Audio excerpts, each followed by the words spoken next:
Every life matters, from the tiniest creatures to the most majestic animals, they all share this world with us. But who stands by them when they need care?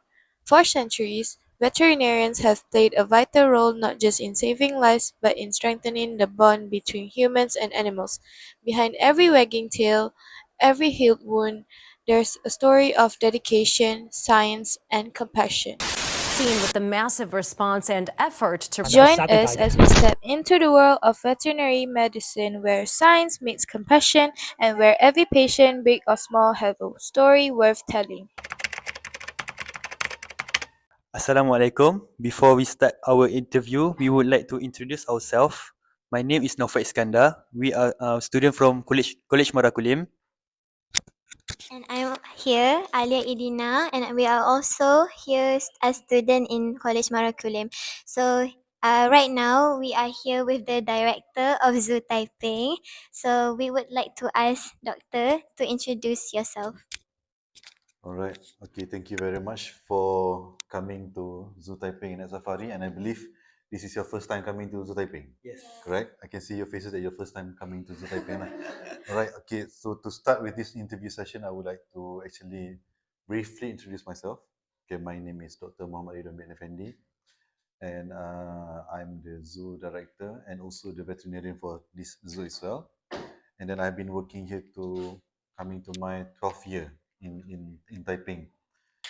So, Doctor, are you ready for first question? Of course. Of course. Okay, first and foremost, the first question that we would like to ask you is what is your current role here in Zoo Taiping? First of all, there is no hole here. So my current role in Taiping Zoo, as I mentioned earlier, is that I'm the zoo director and as well as the zoo veterinarian. So I'm the only veterinarian in Taiping Zoo now. And also a veterinarian, I have two roles where most of the time will be on the management side, administration, and the second one would be veterinarian more on the treatments because we have a hospital here, so we do treatments and other animal management. Second question, what inspire you to become a zoo veterinarian? Okay, what actually inspired me to become not really a zoo veterinarian, but because I always wanted to become a veterinarian since I was 3 years old. Because I was really amazed by animals since I was a little boy, and then I've been seeing a lot of vets around me.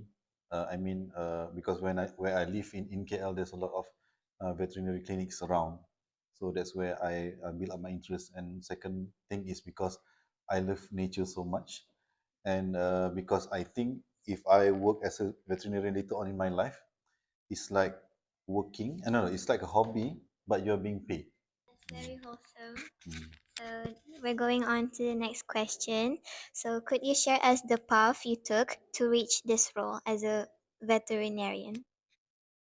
To share the path. Yeah. Okay, the path is quite challenging because I think most children will be not really stressed out. I mean, you're being pressured by parents to be a better person later on in your life. But Alhamdulillah, my late parents was really helpful and very supportful of me becoming a veterinarian because on my family there is no one has ever been a veterinarian. So I'm the one to break the record actually.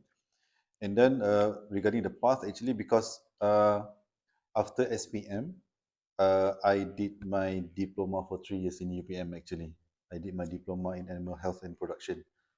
So, and then after I graduated my diploma from UPM. Then I pursued my DVM, which is Doctor of Veterinary Medicine. The degree is called DVM in the same university in UPM as well. So I spent 8 years in UPM to actually capture this degree in veterinary medicine. And then I always wanted to work with exotic species, exotic animals, not just the regular cats and dogs, because I think it's more exciting when you learn multiple species when you practice as a veterinarian. But unfortunately, when I wanted to work in a zoo, when I first graduated, there is no vacancy at that time. So even there is a vacancy in Sabah, but they've changed policy where they don't take any peninsular Malaysians to be working in Sabah. So I work in a exotic avian breeding farm. bird farm in KL for 6 months there. We do a lot of research over there, but I think it's taking too much of a toll for my health at that moment because I have to work every day from 6 a.m. to 12 p.m. every day, and then no break at all. So I think it's better for me to change my career to zoo works. But then later on, still there's no vacancy for zoos. So I have to unfortunately work in a small animal clinic, small animal practice in Putrajaya and Bangi for another 1 year. And finally, and then only I got the chance to work in a zoo, which is I applied for zoo typing, and straight away I got it. And I've been working here since July 2013 until now, Next is what do you love most about your job? being paid. Being No, no, paid. no, no.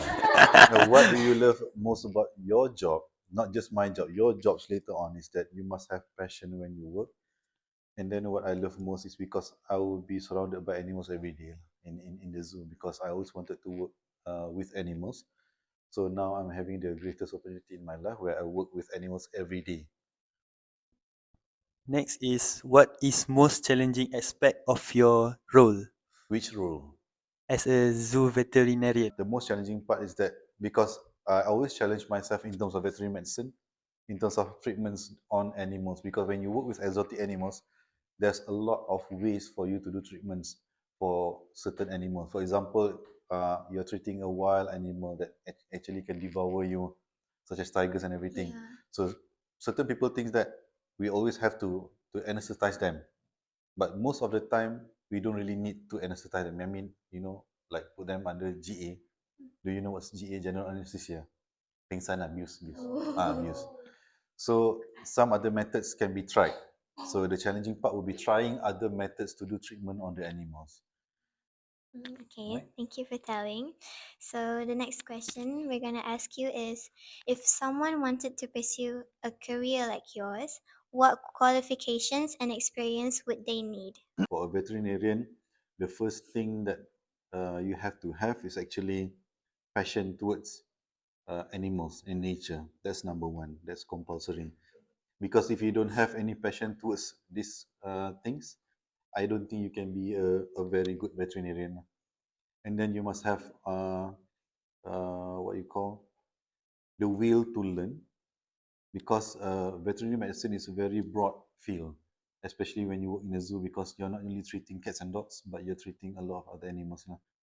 Even studying veterinary medicine is challenging enough because compared to human medicine, you're only learning one species. But for veterinarians, you're learning multiple species and maybe few hundred species. Next is what is one of the most memorable cases you work on? Most memorable cases or cases banyak lah cases. Okay, one of it will be in 2000 no no 2014. I think 2014 or 15. 2014, the first case was I just started working in Taiping Zoo that time. It's just 1 year plus at that time, and I think everybody knows that escape animals, escape cases in zoos are normal. They're normal, all right. That's how the zoo handles lah. And I was unlucky that time where one of our Malayan tigers escaped, and it happened during Christmas. And you can imagine how many people are visiting the zoo at that time. But it was a very good experience for me because it will help us strategize or manage how to handle escape animals from the zoo, especially dangerous animals. And we managed to actually recapture the tiger in just less than 4 hours. We got it back. Another case would be in 2016, if I'm not mistaken, because I was one of the veterinarians who was involved for the first giraffe anesthesia in Malaysia. There were around, I think, 7 or 10 vets from UPM, from A Formosa, from Zoo Taiping, Zoo Negara, and few other zoos that helped a troubled giraffe in one of the zoos in Malaysia at that time. This question is, are there any animals here that require special care or attention?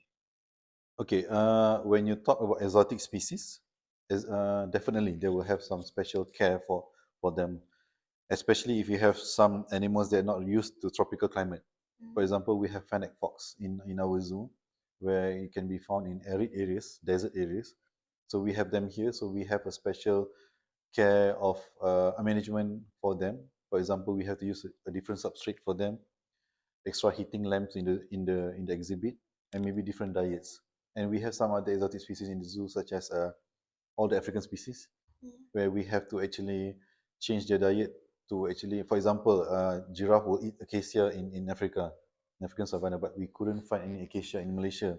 So we have to find a substitute. So our last question is, what is the rarest medical condition you have treated in animal?